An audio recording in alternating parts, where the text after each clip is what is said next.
Hi friends, welcome to our channel. இன்றைக்கி நம்ம இந்த வீடியோவில் தீபாவளிக்கு சூப்பரான பாதுஷா ரொம்ப ஈஸியாக எப்படி செய்யலான்னு பார்க்கலாம்.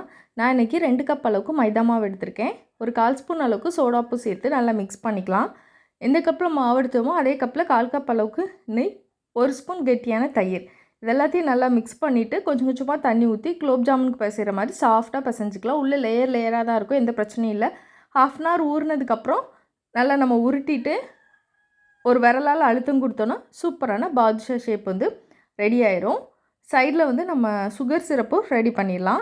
1 கப் அளவுக்கு சுகரும் 1 கப் அளவுக்கு தண்ணி சேர்த்து ஒரு 5 மினிட்ஸ் நல்லா நமக்கு கொதிக்கணும்.